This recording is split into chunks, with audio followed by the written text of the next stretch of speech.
Физкульты. Одна из самых популярных причин, по которой люди начинают заниматься бегом, это лишний вес. Например, в опросе американских бегунов 39% опрошенных сказали, что бег – это способ поддерживать хорошую форму. То есть не только сбросить вес, но и держать тело в тонусе. В России же этот процент еще выше, и в опросе, проведенном при поддержке компании Nike, целых 44% участников заявили, что их основная цель – быть в форме. На самом деле далеко ходить не надо. Достаточно посмотреть на 3 примера с нашего канала. Первый – это я.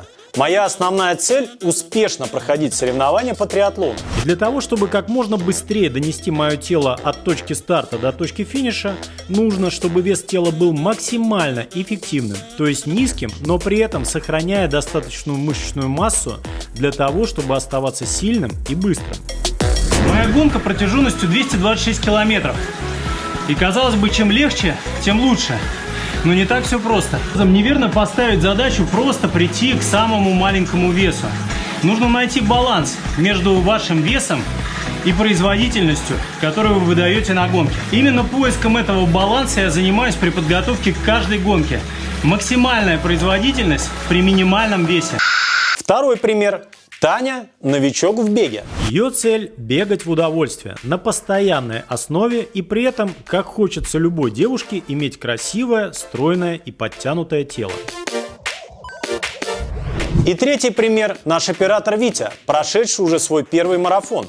Я начал бегать в декабре 2019 года, потому что сильно растолстел. Я весил 110 килограмм. Думаю, вы помните, что одна из начальных целей Вити была скинуть лишний вес, много лишнего веса. И ему еще есть куда стремиться. Но совсем скоро Витин акцент сместится в сторону моего – соревновательный вес. Всем троим нужно контролировать свой вес для достижения своих целей. И бег для этого отлично подходит. Может даже показаться, что кроме бега для достижения своих целей ничего уже не нужно. Посмотрите на Кипчоги. Но оказывается, только бегать недостаточно.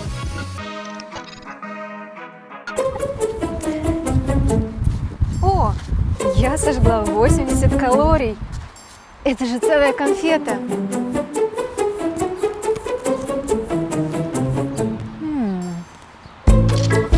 Пробегу еще 3 конфеты и домой. Начнем с простого. Мы теряем вес, когда расходуем калорий больше, чем их потребляем. И сколько бы мы ни бегали, мы будем иметь лишний вес, если будем есть все подряд в неограниченном количестве. Для примера просто скажу, что обычно у меня 13-15 тренировочных часов в неделю, а иногда бывает доходит и до 25-30. Я могу тратить по 5000 и более килокалорий в день только тренировками, без учета основного энергообмена. И все равно, если я не буду следить за питанием, я буду иметь лишний вес. На самом деле потребить 5000 килокалорий не так уж сложно, особенно если не обращаешь внимания на то, что ты ешь. Гораздо сложнее эти 5000 килокалорий потратить. Сейчас тут бургер 1000 калорий. А вот это еще плюс 700 калорий. Обратите внимание, не так уж много еды.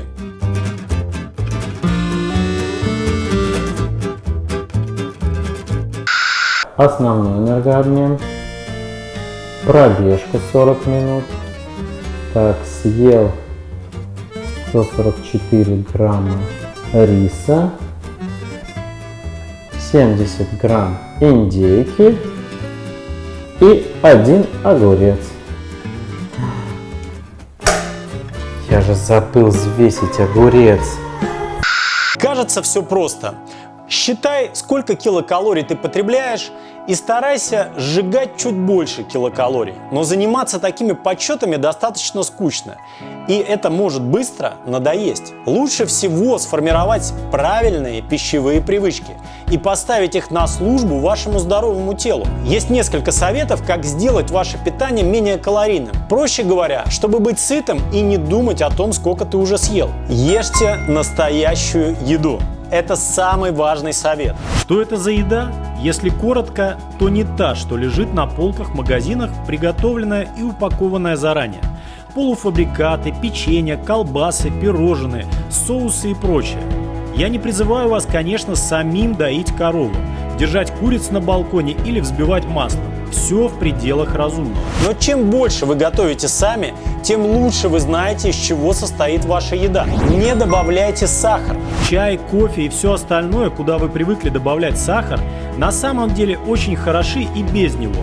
К этому нужно привыкнуть, но это может сильно сократить калорийность дневного рациона. Пейте чистую воду. Соки, смузи, лимонады, даже если вы приготовите их сами без добавления сахара, источник большого количества фруктозы, которая по сути тот же сахар. Когда вы приготовите сок из 4 яблок, вы получите сахар и калории 4 яблок. Лучше съешьте одно и попейте воды. Уже просто следуя этим простым 3 правилам, вам будет проще не превышать количество потребляемых калорий. Вот здесь 1000 калорий, как в том бургере. Но обратите внимание, насколько здесь больше еды. Важно быть как умеренным в еде, так и в сокращении калорий. Не делайте экстремальным ограничения. Это будет огромный стресс для организма. Вы удивитесь, как потом с лихвой догоните свои прошлые показатели потребления. Используйте простое правило. Дефицит калорий не должен превышать 3-5%. Когда нам удалось сократить количество потребляемых калорий, нужно помочь организму избавляться от того, что ему не нужно. Также с помощью питания. Ну ладно, сегодня я съем сладенькое на завтрак. Так, побегаю, что все отработаю.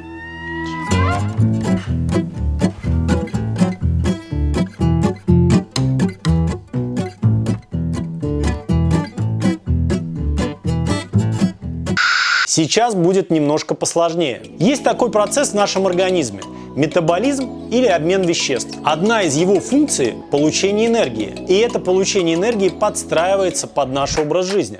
Энергия может получаться из жиров или углеводов. Углеводы быстро дают много энергии, но запасы их в организме всегда очень ограничены. Жиры дают гораздо меньше энергии, она подключаются позже, но зато на них организм может работать долго. Ведь жиров у нас в теле предостаточно. И если углеводы в теле запасаются в ограниченном количестве, то все, что мы потребляем сверх, отправляется на склад для сохранения в виде жиров. Даже у худого и подтянутого человека около 10-15% всего тела будет составлять жир. Когда мы получаем энергию из жиров, это и есть жиросжигание. Значит, чтобы похудеть, нам нужно ускорять этот процесс. Для этого нашему организму нужно меньше работать на энергии, вырабатываемой из углеводов. А эта энергия берется у нас из двух источников. Из пищи, которую мы едим, и из запасов гликогена в организме. Проще говоря, если вы наедитесь углеводной пищей за пару часов перед пробежкой, то прежде чем сжигать жиры, ваш организм будет работать на углеводах из пищи и запасах гликогена.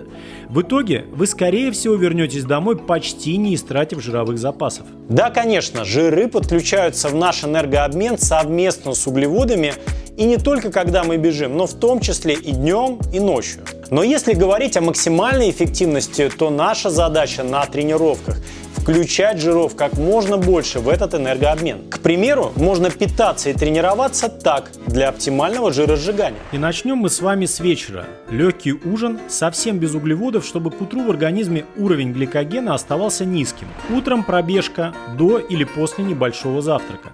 Вначале переработать остатки гликогена, а затем перейти к жирам. После пробежки восполнить углеводы, белки и жиры. Максимально сбалансированный завтрак.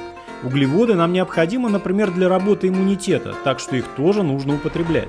Днем обед, в основном из жиров и белков с небольшим и необязательным добавлением углеводов. Ужин снова легкий, только из белков и жиров, минимум за 3 часа до сна. Такое распределение питания и тренировок будет оптимальным для жиросжигания и сбалансированным для поддержания здоровья в вашем теле. И похоже, теперь остается только бегать, и жир уйдет сам собой. Но бег бывает также разным. И для того, чтобы скинуть лишний вес, бегать можно также максимально эффективно. Так, чем я быстрее пробегу, тем больше жира я сожгу.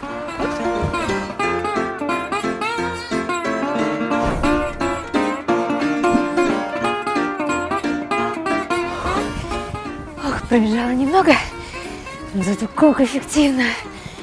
Ой, прям чувствую, сколько жира сожгла.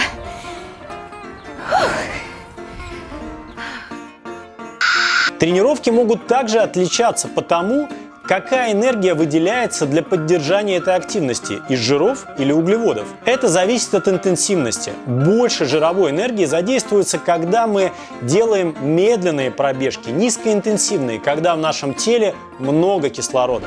Как при медленном? Как вообще определить эту вашу низкую интенсивность? Проще всего использовать калькулятор пульсовых зон в нашем приложении. Рассчитайте свои зоны интенсивности и придерживайтесь на пробежке первой и второй зоны, то есть максимально жиросжигающих. Бегая на высоком пульсе, вы уменьшаете эффективность жирового энергообмена, и для вашей цели, контроля веса, нет необходимости усложнять себе жизнь чрезмерной интенсивностью. Если вы никогда раньше не бегали, мы составили для вас программу тренировок на первые 3 недели, чтобы вы понимали, с чего начать. А начинать нужно не с бега. Чтобы хорошо научиться контролировать свою интенсивность, мы начнем с вами с ходьбы. Это не ходьба, как вы прогуливаетесь по парку, это полноценная тренировка.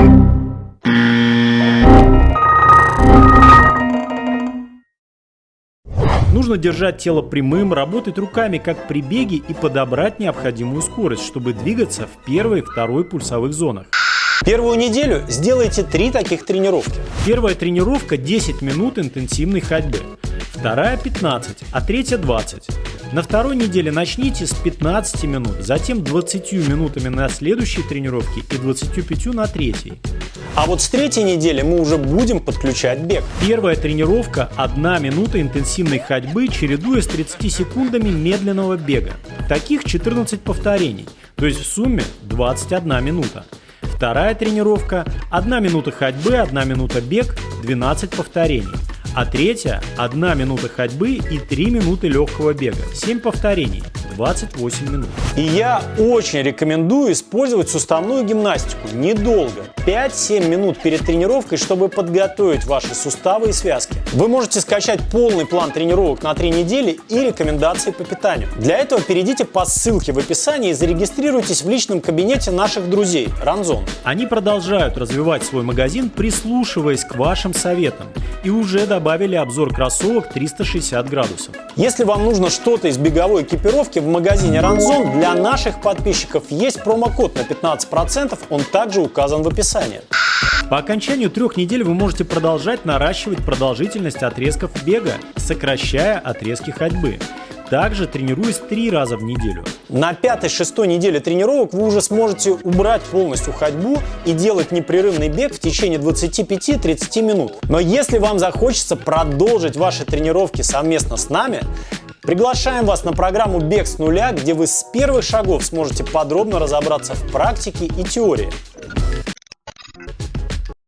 Итак, подведем итог. Для того, чтобы скинуть лишние килограммы, вам необходимо создать небольшой дефицит калорий, то есть потреблять чуть меньше, чем вы расходуете, ускорять жировой метаболизм и тренироваться в низкой интенсивности. Если считать калории – это ваша тема, то в плане тренировок мы добавили информацию о примерном расходе энергии. Зная, сколько вы будете тратить калорий, с этим графиком пробежек вы сможете легко высчитать, сколько вам нужно потреблять пищи. Или просто воспользуйтесь нашими советами, и ваш дневной рацион питания станет менее калорийным. Например, Витя пользовался именно этими рекомендациями и начинал тренировки с коротких и медленных пробежек. За год он смог сбросить 30 килограмм и надеется на этом не останавливаться. Как минимум 10 килограмм лишнего жира у него еще остались. Таня же сейчас только вернулась к тренировкам и ей только предстоит наладить свое питание. Она будет следовать тем же советам, что мы дали сегодня, и за ее успехами мы будем продолжать следить. Ну а я продолжаю искать идеальный баланс между весом и производительностью. И думаю, что этот процесс может быть бесконечным. Остается только добавить, что красота в глазах смотрящего. Для кого-то вы всегда будете не слишком атлетичным, а для вашей бабушки слишком худеньким. Бабушка! Бегу, Митенька! Бегу, маленький! Ориентируйтесь на свои цели – здоровье, спортивные достижения, хорошее самочувствие и настроение. Именно для этого стоит тренироваться и качественно питаться. И контроль веса в этом случае будет инструментом для достижения этих целей. Бежим дальше.